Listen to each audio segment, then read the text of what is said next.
Welcome to the Building Doctor Show with Jens Johansson. Okay, welcome to the Building Doctor Show.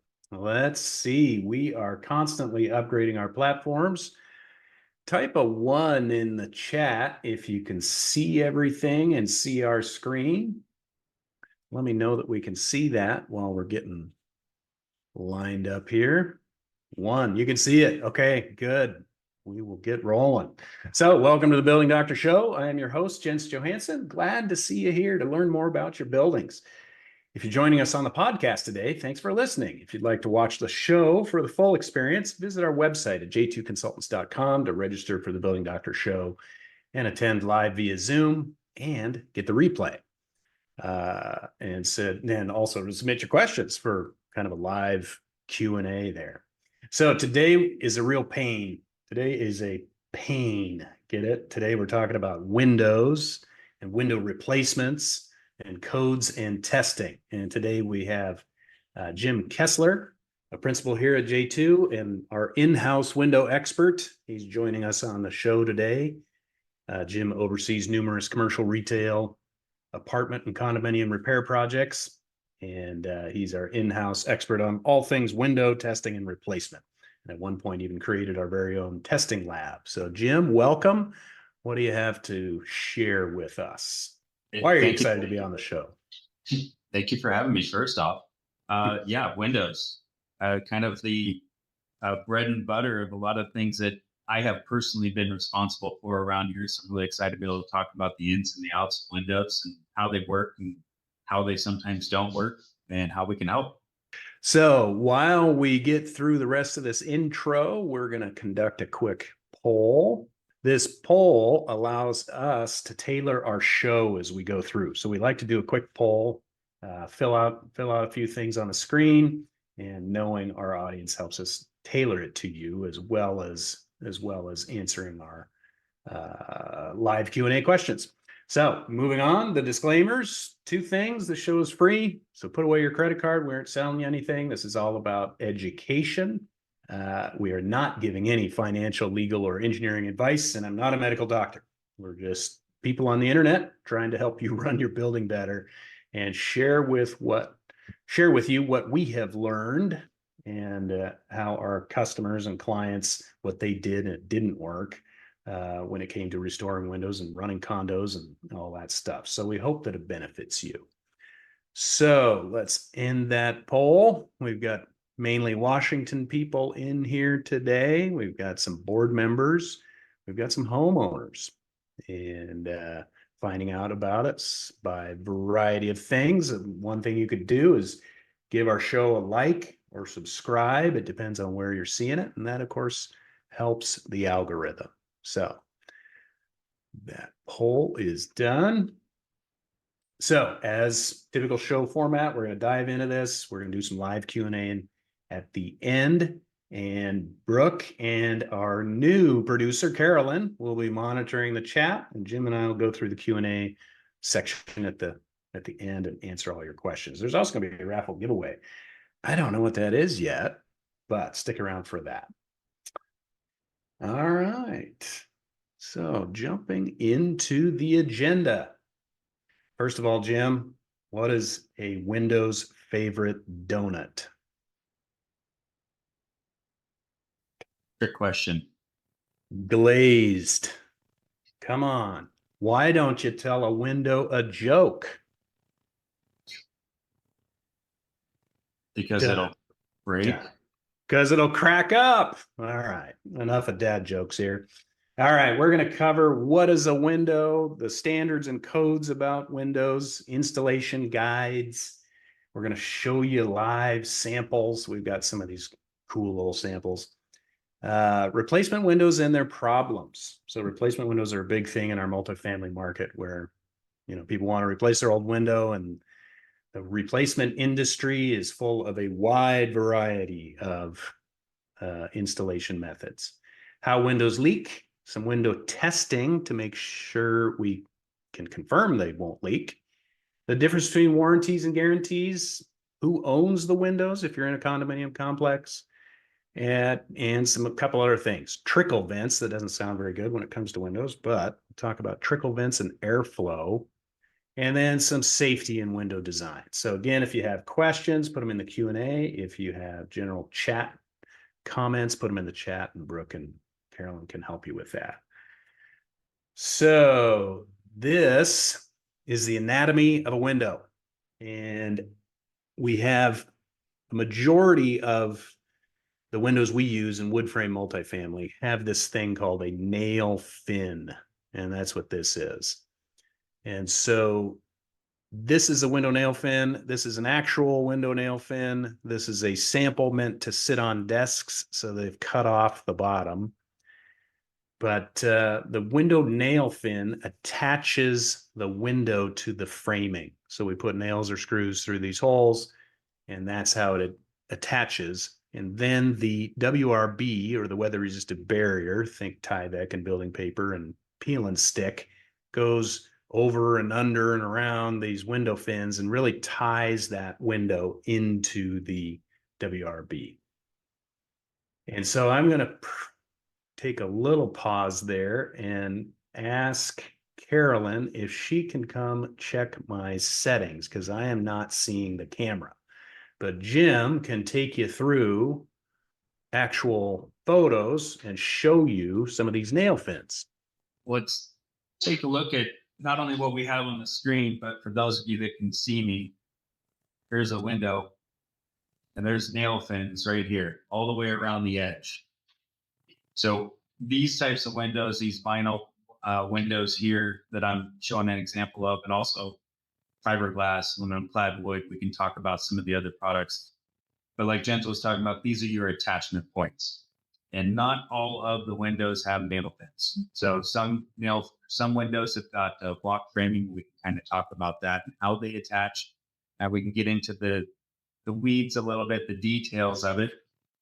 But since we're talking about the anatomy of a window, the photo on the right, Jen was discussing how the bottom of it has been removed. And that little vent that you see built in there is actually what they call a trickle vent. So we can get into some of that detail a little bit further when we talk about trickle vents, but this is a way for some fresh air makeout through a window frame. So let's do a little window anatomy. All right, for the viewing public, I'm holding just a cross section of a vinyl window. This happens to be a vinyl sliding window that is triple glazed. So it means it has 3 pieces of glass in the insulated glass unit. And operable, so I could remove some pieces. You can see here's a little cross section of a window, give you a little idea of what it looks like. This would be the interior side. This is your sill track where sometimes water collects and then it can drain out through the weep holes on the outside. The photo here on the left is a good example of an installed window with the sill track. We've got the peel and stick over the top of the fin. And then the photo on the right, for those of you that are able to see this, is actually where the glass meets up with the aluminum. So there's a little weather stripping in there. Some manufacturers use sealant, and this is the setting bead. So that's what makes the window, the actual glass, removable. So a little snap piece will come out, and you get a specialty knife in there. So when the insulated glass unit fails, you can actually replace the glass instead of replacing the whole window. So a little breakdown of windows. Perfect. Thank you, Jim. And for everybody, we're trying to figure out the camera on my Zoom.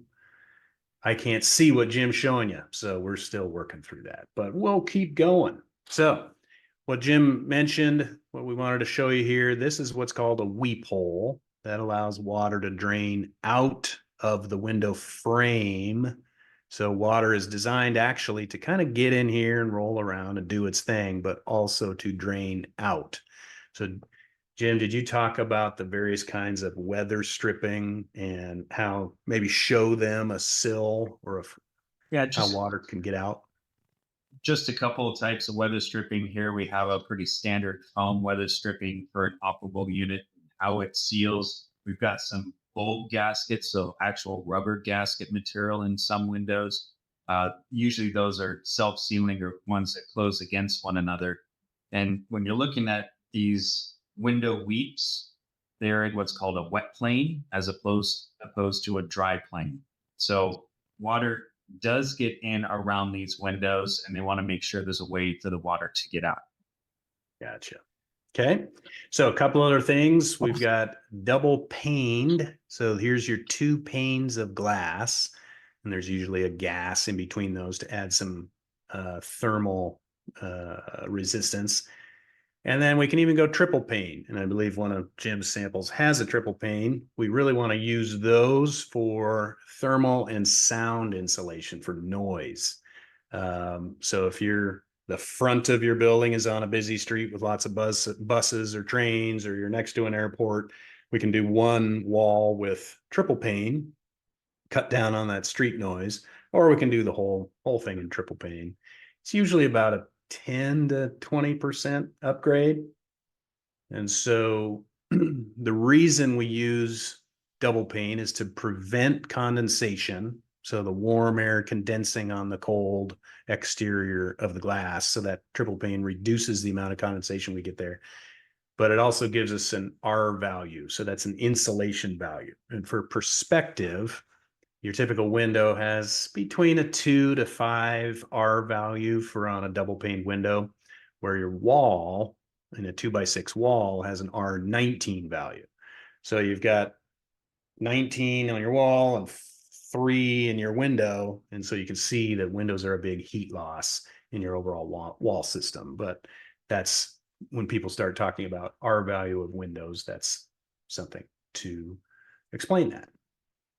So moving on, the fin integration with the WRB. And so here we have a typical window. You can see that window nail fin, that second line there, and you can see the layers of paper or the layers of Tyvek.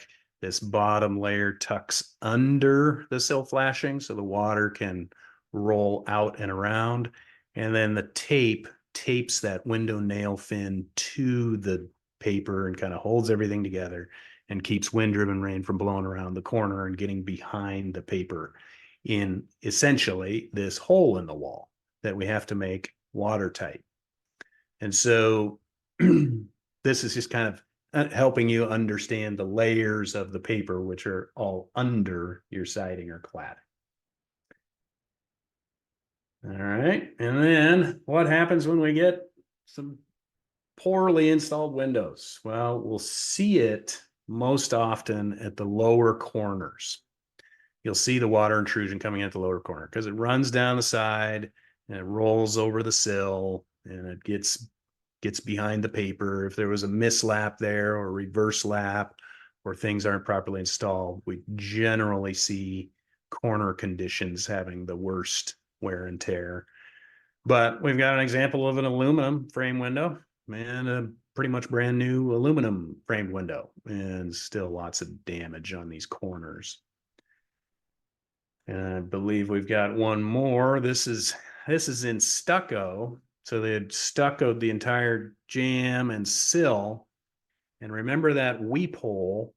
They had run their stucco over the top of the weeps, blocking the weep hole, so that any water that was trying to come out of the window system was going out the weep under the stucco and just trashing the wood sheathing and wood framing of the sill here. All right, water coming through the window versus around the window. So in this photo, we're looking at the exterior of a window frame, and you can see this white. It's like, what's going on here? This is the white glazing tape that Jim was pointing to earlier, was actually pulling out. It's like this pane of glass had kind of moved around, and so we could see it. And sure enough, when we put the window under a window test, you could see the water coming through the glass, between the glass and the vinyl frame. So this is what we mean by water coming through a window versus around a window. So Jim, maybe hold up that other operable window and you could show again how there's little bits and pieces of weather stripping, whether they're rubber or felt or whatnot. But water. Let's use a big one. Okay. So with a bigger window, bigger framing, bigger construction, bulb gaskets, and a lot of heavy material to try and keep the water from getting in.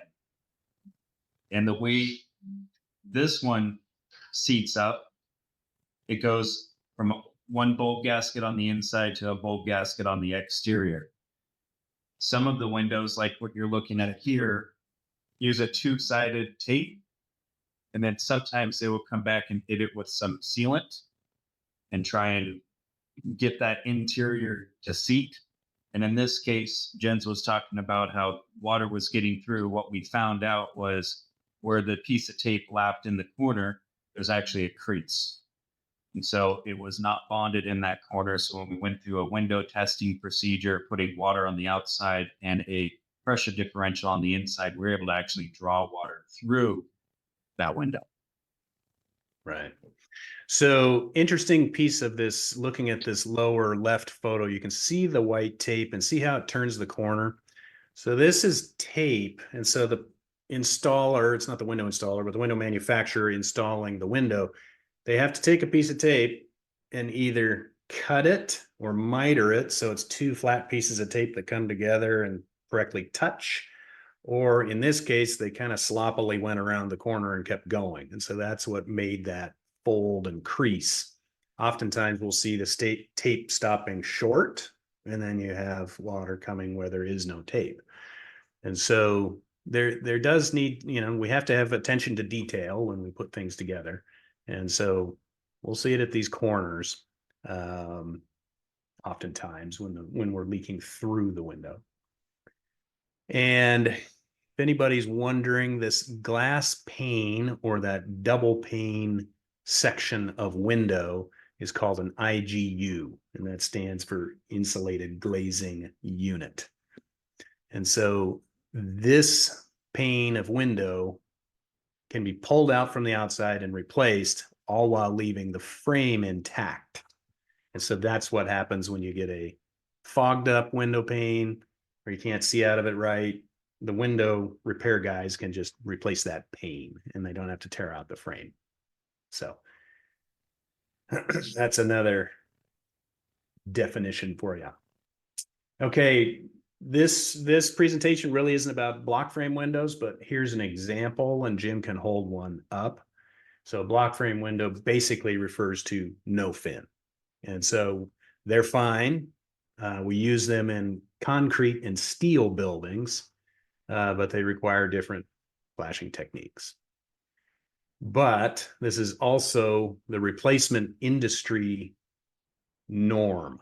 And so what they do is they cut off that nail fin, pull out the old window by collapsing it and breaking it and kind of rip it out, and then slide the new window in place and try to caulk it or spray foam it or whatever around that gap and not touch your siding. So that's basically the understanding of what the replacement industry does. They cut off the fin, making it a block frame window, and slide it into the opening. Jim, do you have anything to add to that? No, I think it's a good point that there are several instances where you use a squared window and a square opening where it doesn't have a nail fin. And a lot of times masonry buildings, concrete buildings, buildings where you can't pull components of the building envelope apart, the detail that's necessary to do that window replacement appropriately where it still prevents water and air from getting through. It's just, that's the key part. Yeah. Want to make sure that those details are well adhered to because you want to keep the home safe. And so masonry meaning CMU or concrete masonry unit, the big block that you build schools out of. Brick can go both ways. Brick is usually a veneer over a wood frame or steel frame building.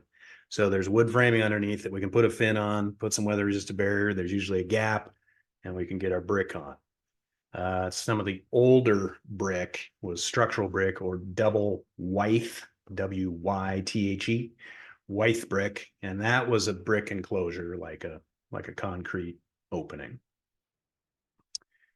But how much of the time do we see replacement windows fail on a percentage level?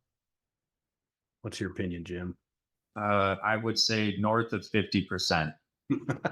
I was saying 95%. So Yeah. it's just nearly impossible to caulk it in place and have that caulk last any time. So we'll be getting to that. All right, standards and codes. There's a whole bunch of standards, AAMA, AAMA, and ASTM. Those are the big window standards. There's also building code, but the building code is a performance standard, which means keep the water out. So if the water gets in, it's failed its code standard. So it's kind of this funny performance standard in the sense of if it's failing, it's not code compliant.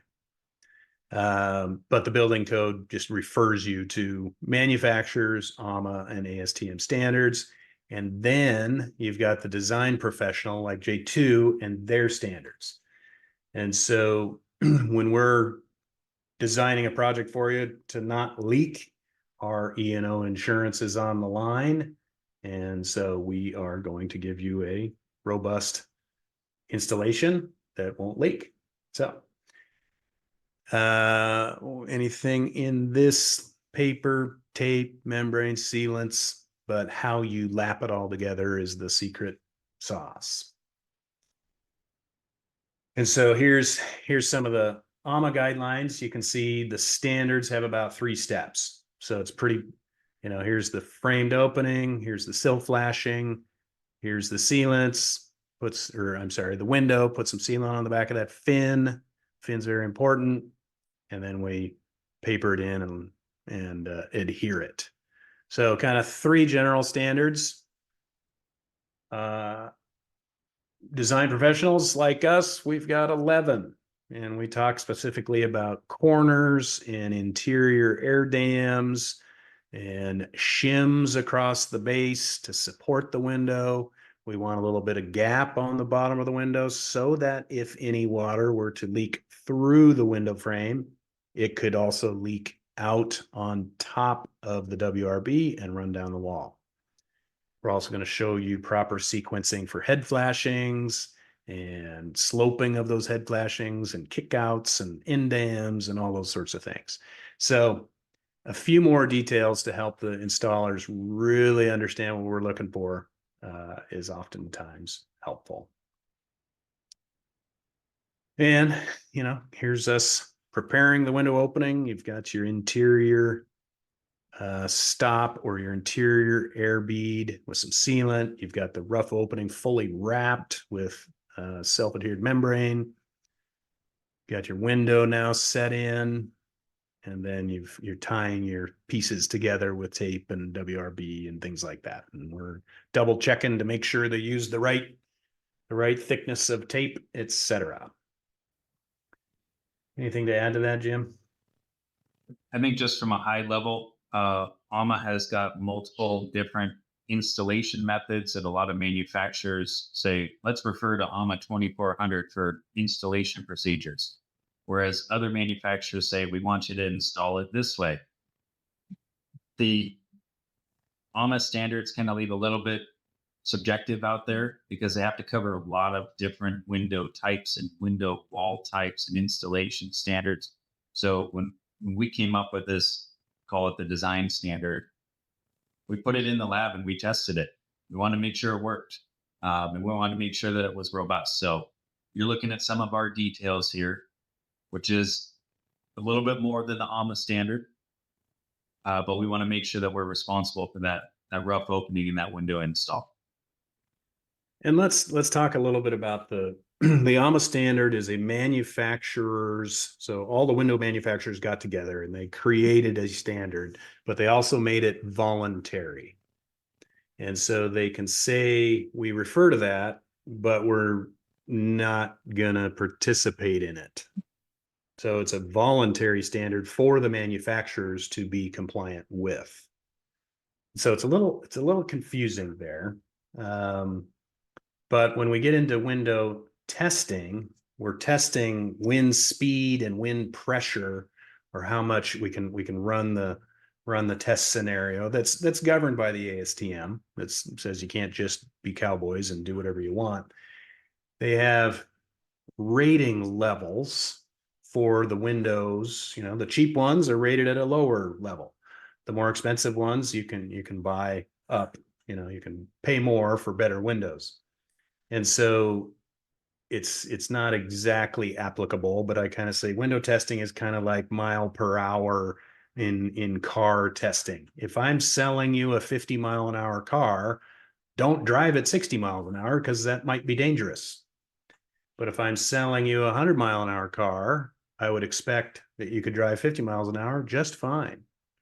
And so there's these thresholds or standards, and again, price. And again, when we see a lot of multifamily buildings built inexpensively or low bid wins, we see cheap grade windows, and then there's a wonder why they leak. So what you're referring to is performance grade design pressure ratings for windows. And so window manufacturers are supposed to have a gold label. So the gold label sticker is part of the AMA 101 program, Hallmark program, if you will, that says we're going to be putting a window in this type of a building. And some local codes have started to say you must have a gold label sticker. The gold label sticker is usually found on the inside of a window. Sometimes the operable portions, you're going to find it hidden behind either a horizontal slider or a casement. It could be within that closure area. And it means that they participated in the program. They got tested to a design pressure rating. So we know that they meet at least a minimum standard of care. And that's how we start looking at window replacements and window design pressure ratings in buildings to try and determine the right product for a building. Right. Okay. Here are some window installation issues, and I think there's a couple of videos on it. But here we have a replacement window, and we've got some incompatible products. You can see over here we've got some red fluid applied, who knows what, and we've got some black asphaltic building paper. And these two products aren't getting along. They're actually melting each other.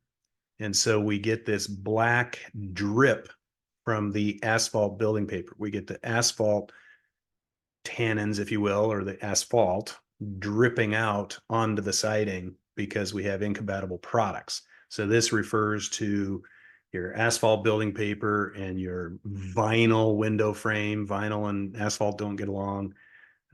Sometimes your various peel and sticks or your self-adhered flashings are more of a roofing product, not a window product. So when they come into contact with the PVC, they don't get along.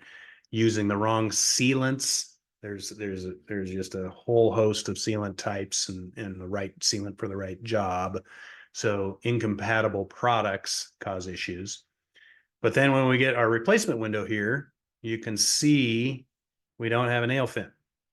And you can also see an overcut in the substrate, in the plywood. So when they were taking the window out, they wanted to get to that nail flange. So they took their saw, set it 1.5 inches down and cut across, but their saw went too deep. So their saw not only cut the building paper, but it also cut the plywood in some cases pretty deep. And that's where all your nails are. So now I have a joint in the structural panel, not nailed to the sill framing. So that's another issue.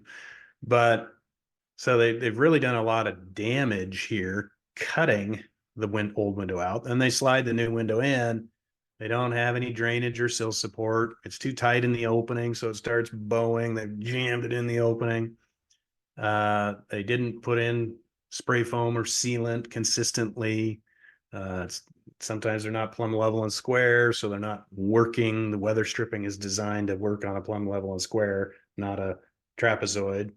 And so all these things are going on in this replacement window.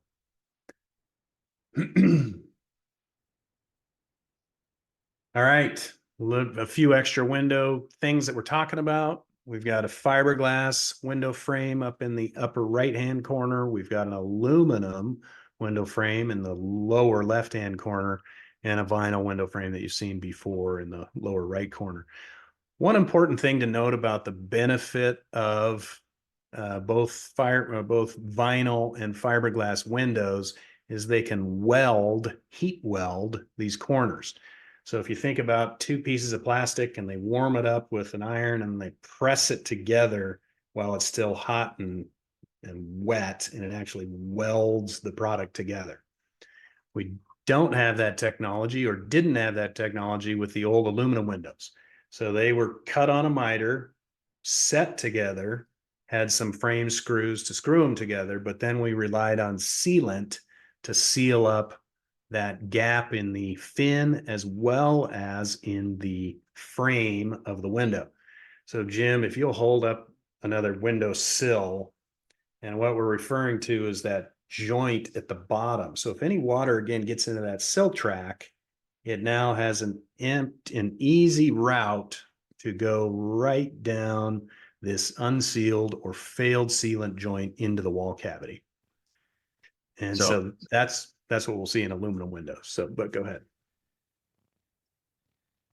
I guess it's a little hard to see since this is a dual colored vinyl window, but he's referring to the weld right here in the corner that is continuous all the way through the fin and then back to the other side. So sealants have a 20 to 30 year lifespan. The aluminum frame of the window isn't going anywhere. It's aluminum. It'll corrode and it'll look junky, but the sealant and the rubber gaskets and the felt and all that stuff has a certain lifespan. And so you just kind of have to think about, if I've got old aluminum windows, I know those sealant corner welded joints aren't holding anymore. Okay, now this is a real one here. So this is a stucco sided building. That's their stucco cladding. And they paid a contractor to put in replacement windows. And the contractor left the fins on. And the contractor put the fins on the outside of the stucco. Remember, the fins are supposed to be nailed to the framing, and then the WRB, then the cladding, in this case stucco. So that's why they look like they're sticking way out of the window. And they did a nice job. They tried to put some trim on these windows and cover the tape and ugly sealant. But wow, these windows started leaking immediately. The board was scratching their head saying, these are brand new windows. Why is it leaking? So even licensed contractors can put this on backwards. The fins have to go under the clad. And so here's some luscious close-ups. You can see the photo on the right. That nail fin is right there. It was cut off, and they just take a razor knife or a Sawzall and just whack it off. And so this creates this gap between your framed opening and where the building paper used to be. And so remember, in that previous photo, the building paper was cut 1.5 inches back because they had to get to the nail fin.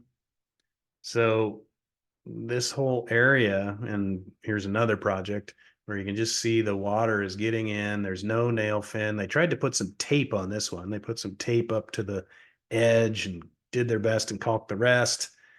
And it just still, water is just pouring out. So here's the paper faced exterior gyp sheathing. It's covered in black water damage and mold. Here is your gyp sheathing without the paper facing. I mean, it's delaminating. You can see here, it's torn off. And so this gyp sheathing is your fire resistant layer. And when it starts delaminating and crumbling and turning back to mush, you've lost your fire resistivity on your exterior of your building. And so back to the right photo, there's no sealant or spray foam in there. So they just slapped the window in, squirted some caulk around it, and their warranty lasted as long as you could see their taillights. But you can see a lot of damage was a result of that.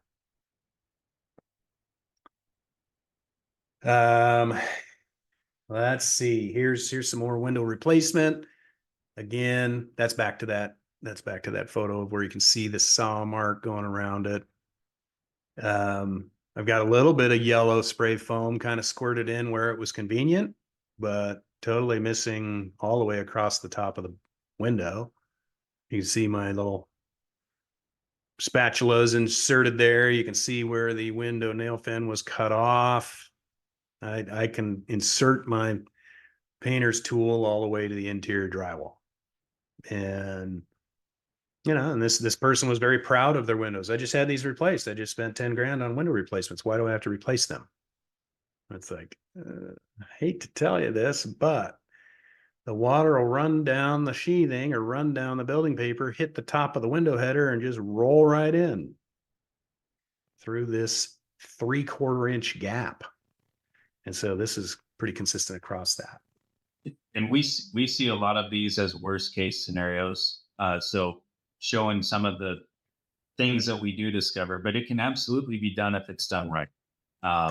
There just needs to be some steps and some detailing, and you need to make sure that you're tied into the weather resistant barrier in some way, or tied into the building weatherization in some way to direct water away from the building. And in all of these examples we've shown you, that wasn't done. So it can be done. It just, there are some steps that need to be taken to make sure it's done right. Yep. And one thing we often see is we've got a framed opening. The old window, let's pick some numbers, was a 2x3 window. So that means it's a 24-inch by 36-inch window fitting in a 24-inch by 36 hole.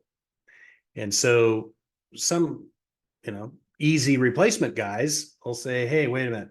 If it's 24 by 36, I don't want to have to force it. So make it 23 by 35 and all centered in the opening. It'll be really easy on me to slide this thing in and screw it in and I'm done.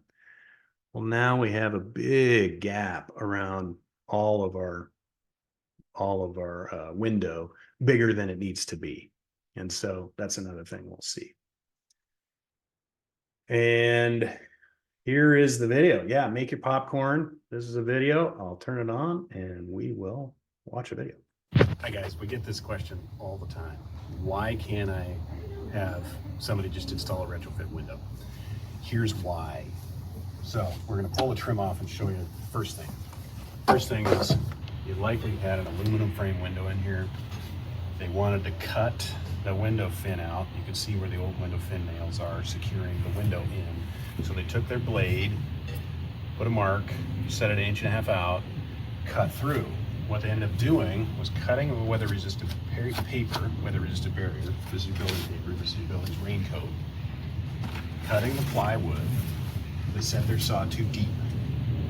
So they damaged this, then put a window in the opening. It has to be smaller there's never any sealant, there's never any foam, whatever you want to call it, all the way around the window. So the window leaks, and then to top it off, here's the best part. They take their finger and smear the caulk on. You can see the sealant line going over the weep. This is how your window drains. The water gets into this track and runs out. Here's how the window drains as well. This weep is plugged. So the window itself isn't working. It's not installed correctly. The building paper has been cut off. Now any kind of water that gets through this joint goes right in behind the building paper, runs all the way down the wall, and you just created a mess. Be careful about retrofit windows. Okay, and I think there's one more. Here's another window, replacement window that we were talking about. You can see the failed sealant.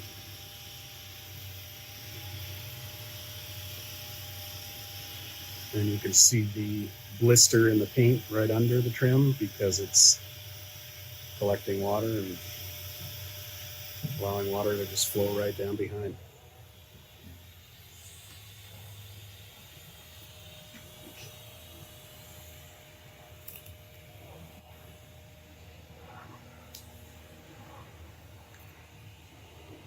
At least on this one, they didn't block the weeps.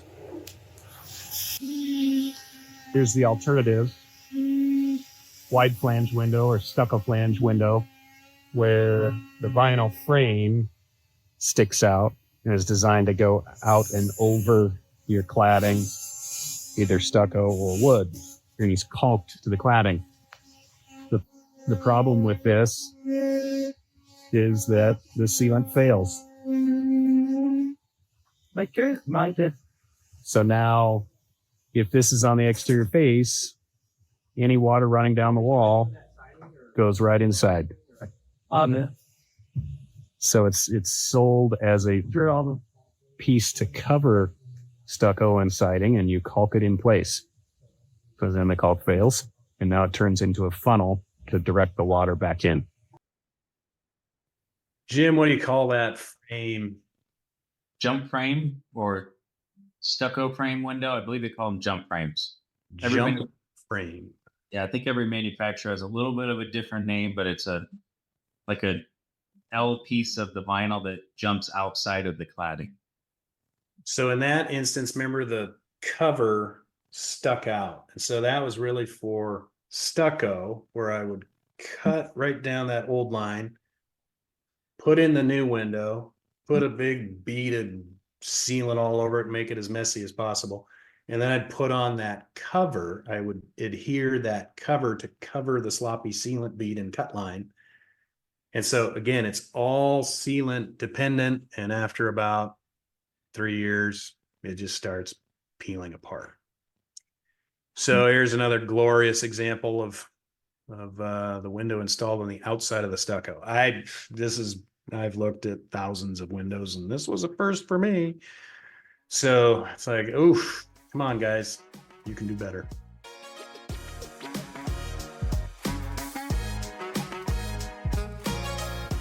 This podcast is part of J2's free live webinar, The Building Doctor Show.